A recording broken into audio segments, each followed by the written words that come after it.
امی آج پھر دیر ہو گئی آپ کو آنے میں، آپ کی طبیعت تو ٹھیک ہے نا؟ زینب بیگم نے صوفے پر نیم دراز ہوتے ایک لمبی آہ بھری اور بولی، طبیعت کو کیا ہونا ہے؟ مسیح ہمت جواب دے رہی ہے، آج اسکول میں ہیڈ مسٹریس نے سب کے سامنے کہہ دیا کہ اگر آپ کی کلاس کے بچوں کا رزلٹ اچھا نہ آیا تو اگلے سال سے آپ کی ضرورت نہیں ہوگی۔ میں کیا معلوم کہ ایک بیوہ کن حالات میں اپنی بیٹی کو پال رہی ہے، بس اللہ ہی ہے جو کرم رکھے ہوئے ہے۔ آئرہ نے ان کے پاؤں دباتے ہوئے دھیمی آواز میں کہا، امی آپ فکر نہ کریں، میری ٹیوشنز بڑھ رہی ہیں، ہم سنبھل جائیں گے، بس آپ خود کو اتنا ہلکان نہ کیا کریں۔ ابھی بات ادھوری ہی تھی کہ زینب بیگم کی چھوٹے سے موبائل کی گھنٹی بج اٹھی۔ اسکرین پر نسرین چچی کا نام دیکھ کر دونوں ماں بیٹی کی نظریں ملی۔ زینب بیگم نے فون اٹھایا تو دوسری طرف سے مصنوعی اپنائیت پر یہ آواز آئی، ارے بھابھی آپ تو بالکل ہی بھول گئی ہمیں، مہرو کی شادی سر پر ہے اور آپ کا ابھی تک پتہ ہی نہیں ہے۔ میں تو کہتی ہوں سب چھوڑ چھاڑ کر 3 دن پہلے پہنچے، آخر کو آئرہ کے چچا کا گھر ہے، کوئی پرایا تھوڑی ہے، اور ہاں آئرہ کو بھی ساتھ آئیے گا، سنا ہے وہ کافی بڑی ہو گئی ہے۔ ویسے بھی سالار شاہ کے خاندان کے بہت سے لوگ اور دوست احباب بھی آنے والے ہیں، کیا پتہ کسی کی نظر پڑ جائے اور آئرہ کی بھی قسمت کھل جائے میری مہرو کی طرح۔ زینب بیگم نے تھوڑا کسمسا کر جواب دیا، نسیم ہم ضرور آئیں گے، بس وہ اسکول کی چھٹیوں کا مسئلہ تھا، لیکن آپ کہہ رہی ہیں تو میں پھر دیکھتی۔ فون بند ہوا تو آئرہ نے تنزیہ مسکراہٹ کے ساتھ کہا، قسمت کھل جائے گی امی؟ آپ کو یاد ہے جب ابو کا انتقال ہوا تھا تو یہی چچی کہہ رہی تھی نا کہ زینب اب اپنا بوجھ خود اٹھاؤ، ہم کب تک تمہاری ذمہ داری رہیں گے؟ اس وقت انہیں آئرہ کی قسمت کی فکر کیوں نہیں تھی؟ زینب کی بیگم کی آنکھوں میں پرانی تلخی لہر آئی، وہ بولی، آئرہ وقت اور تھا، جب تیرے باپ کا جنازہ اٹھا تو پورا خاندان ایسے بکھرا جیسے تسبیح کا دھاگا ٹوٹ گیا ہو، سب اپنے اپنے حصوں اور بینک بیلنس میں مغل ہو گئے، کسی کو یاد نہ رہا کہ ایک بے سہارا عورت اور یتیم بچی کہاں جائے گی۔ اسی لیے تو میں تجھے لے کر تیرے نانا کے اس چھوٹے سے شہر آ گئی تھی کہ یہاں کم از کم سر چھپانے کی جگہ تو ہے، پر اب میں تھک گئی ہوں آئرہ، کب تک ہم اس ٹوٹے پھوٹے پرانے مکان میں رہیں گے، چونکہ ہے بھی تمہارے ماموں کا، اب تو تیرے ماموں بھی ملک چھوڑ کر چلے گئے ہیں جس کے آسرے پر میں یہاں آئی تھی۔ میں سوچ رہی ہوں کہ اس بار تیری چچی کی طرف جائیں تو واپسی پر وہاں شہر میں کی چھوٹا سا کرائے کا مکان دیکھ لے، بڑے شہر میں مواقع زیادہ ہوتے ہیں، میں بھی کسی اچھے پرائیویٹ اسکول میں نوکری دیکھ لوں گی۔ آخر کب تک ہم اپنوں سے دور اس طرح کٹ کے رہیں گے؟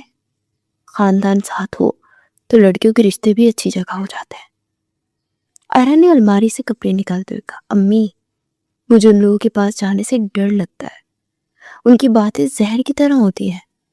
پچھلی بار مہرو نے اپنے پرانے بیگز مجھے دینے کی کوشش کی تھی، جیسے ہم کوئی مانگنے والے ہوں، کیا ہم اپنی سفید پوشی میں یہاں خوش نہیں ہیں؟ زینب بیگم نے اسے ٹوکتے ہوئے کہا، خوشی پیٹ نہیں بھرتی آئرہ، ہمیں آگے بڑھنا ہوگا۔ یہ دیکھو تمہارا وہ نیلا سوٹ جو پچھلی عید پر بنایا تھا، اسے اچھی طرح سے استری کر لو، وہاں سب امیر لوگ ہوں گے، میں نہیں چاہتی کہ کوئی ہماری غریبی کا مذاق اٹھائے، کم از کم پہناوے سے تو ہم ان کے برابر لگے نا۔ اور سنو، اپنے چچا سے زیادہ بحث مت کرنا، وہ جو بھی کہیں سر جھکا کر سن لینا، ہمیں وہاں اپنا مقام بنانا ہے، دشمنی نہیں کرنی۔ آئرہ نے خاموشی سے استری گرم کی اور کپڑوں پر پھیرنے لگی، لیکن اس کا ذہن ماضی کی ان تلخ راہداریوں میں بھٹک رہا تھا جہاں سے انہیں ایک بار دھتکارا گیا تھا۔ اس کے دل میں ایک عجیب سا وسوسہ سر اٹھا رہا تھا کہ کیا یہ واقعی ان کی زندگی بدل دے گی یا پھر رسوائی کا کوئی نیا باب کھولنے جا رہی ہے۔ اسے کپڑے پیک کرتے اپنی ماں کی طرف دیکھا جو تسبیح پڑھنے میں مصروف تھی، مگر ان کے چہرے پر لکھی پریشانی آئرہ سے چھپی نہ تھی۔ وہ دونوں ایک ایسی منزل کی طرف قدم بڑھا رہی تھی جہاں راستہ تو جانا پہچانا تھا مگر منزل دھندلی تھی۔ چچی کی بلانے پر وہ شادی میں شرکت کے لیے کچھ دن پہلے ہی روانہ ہو گئی تھی۔ گاڑی جیسے اس عالیشان بنگلے کے پورچ میں رکی تو آئرہ کا دل زور زور سے دھڑکنے لگا۔ سامنے روشنی ایسے جگمگا رہی تھی کہ آگے چند آ جائے۔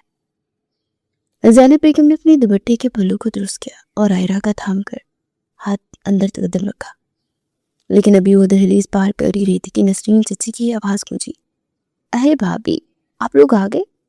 چلو اچھا ہوا، اب ذرا ہاتھ بٹائیں گے تو کام جلدی نپٹ جائے گا۔ ملازم تو بس نام کیا ہے۔ عائرہ بیٹا تم ذرا مہرو کے کمرے میں جاؤ، وہ اپنی سہیلیوں کے ساتھ بیٹھی ہے، ذرا دیکھو اسے کس چیز کی ضرورت تو نہیں ہے۔ آیا نے اپنی ماں کی طرف دیکھا جنہوں نے اشارے سے جانے کو کہا تھا۔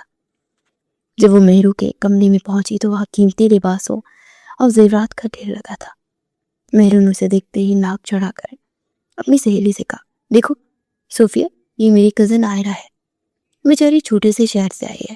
عائرہ ذرا وہ پرفیوم کی بوتل پکڑنا اور دیکھو میری اس لہنگے کی پلیز ٹھیک کر دو، تم لوگ تو وہاں سارا دن سلائی کڑھائی میں کرتے ہوگے نا۔ عائرہ نے خاموشی سے جھک کر لہنگا ٹھیک کرنا شروع کیا تو مہرو کی سہیلی نے کہہ کر مارا اور بولی، مہرو یہ تو بالکل تمہاری سیکریٹری لگ رہی ہے، بیچاری کا رنگ روپ تو دیکھو بالکل بجھا ہوا ہے۔ مہرو نے ایک تیکھی نظر عائرہ پر ڈالی، بولنے لگی، ارے یہ بیچاری یتیم ہے نا، ان کی زندگی میں رنگ کہاں سے آئیں گے؟ عائرہ ذرا جلدی کرو، مجھے نیچے جانا ہے، اور ہاں وہ باہر جو مہمانوں کے لیے پھولوں کے ٹوکرے رکھے ہیں نا، ذرا انہیں ترتیب سے لگا دینا، تمہارے تو ہاتھ بھی بہت چلتے ہیں۔ عائرہ کا جی چاہا کہ وہ وہی رو دے، لیکن اس نے اپنے آنسو پی لیے اور کمرے سے باہر نکل آئی۔ نیچے ہال میں زینب بیگم ایک کونے میں کھڑی نسرین چاچی کی باتیں سن رہی تھی، جو اپنی دوسری رشتہ داروں کو بتا رہی تھی کہ کیسے انہوں نے ترس کھا کے بھابھی کو یہاں بلایا، انہوں نے رشتہ داروں کو کیا جواب دے دی۔ نسرین چاچی نے زینب بیگم کو دیکھتے بلند آواز میں کہا، بھابھی وہ کچن میں ذرا دیکھ لیجیے گا، خانسامہ نے نمک زیادہ نہ کر دیا، آخر کو سالار شاہ کے گھر والے آ رہے ہیں، ہماری ناک کا سوال ہے۔ زینب بیگم نے دھیمی آواز میں کہا، جی نسرین میں دیکھ لیتی ہوں۔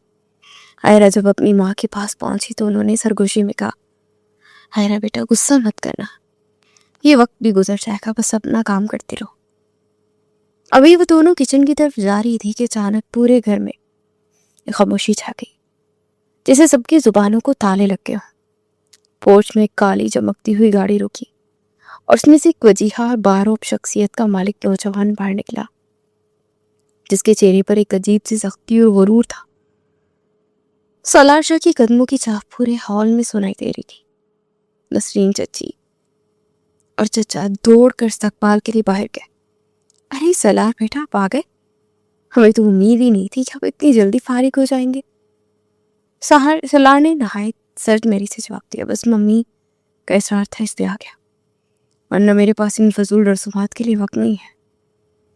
اس کی آواز میں ایسی کاٹ تھی کہ عائرہ جو دور کھڑی سب دیکھ رہی تھی، اسی جھرجھری سی آ گئی۔ سالار شاہ کی نظریں پورے ہال کا جائزہ لیتے اچانک اس کونے میں ٹھہر گئی جہاں عائرہ سہمی ہوئی کھڑی تھی۔ اس کی گہری اور پرسرار آنکھوں نے عائرہ کو ایسے دیکھا جیسے وہ کوئی حقیر سی چیز ہو۔ عائرہ نے فوراً اپنی نظریں چکا لی اور اس کا سانس سینے میں اٹکنے لگا۔ سالار نے بلند آواز میں پوچھا، یہ کون لوگ ہیں؟ نسرین چاچی نے جلدی سے بات سنبھالی اور بولی، ارے بیٹا یہ ہمارے کچھ دور کے رشتے دار ہیں، ذرا مدد کے لیے بلایا ہے، تم اندر آؤ، تمہارے لیے خاص انتظام کیا ہے۔ سالار شاہ نے ایک بار پھر عائرہ کی طرف دیکھا، اس کے لوگوں پر ایک مسخرانہ مسکراہٹ آئی، جیسے وہ کہنا چاہ رہا ہو کہ اس محل میں تمہاری جگہ کہاں ہے۔ عائرہ کو محسوس ہوا کہ اس کی عزت نفس کو سرعام نیلام کیا جا رہا ہے۔ وہ تیزی سے کچن کی طرف بھاگی جہاں اس کی ماں پہلے سے ہی برتن سمیٹ رہی تھی۔ عائرہ نے ہانپتے ہوئے کہا، امی وہ شخص کون ہے؟ اس کی آنکھیں کتنی ڈراؤنی ہیں۔ زینب بیگم نے اسے خاموش کرواتے ہوئے کہا، عائرہ وہ سالار شاہ ہے، میرو کا ہونے والا شوہر اور اس خاندان کا سب سے طاقتور آدمی، اسے دور رہنا بیٹا، یہ امیر لوگ کسی کو انسان نہیں سمجھتے۔ عائرہ نے سوچا کہ ایک طرف میرو کا طنز ہے تو دوسری طرف سالار شاہ کی ٹھنڈی نفرت پیری نظریں، کیا 3 دن اس گھر میں گزارا ناممکن ہوگا؟ ابھی وہ سوچ ہی رہی تھی کہ میرو کچن کے دروازے پر آ کر یوں چلائی، عائرہ تم یہاں کیا کر رہے ہو؟ چلو باہر چلو، مہمانوں کو کولڈ ڈرنک سرو کرو، کیا تم یہاں صرف کھانے کے لیے آئے ہو؟ عائرہ نے کچھ کہنا چاہا مگر زینب بیگم نے اسے آنکھوں سے منع کر دیا۔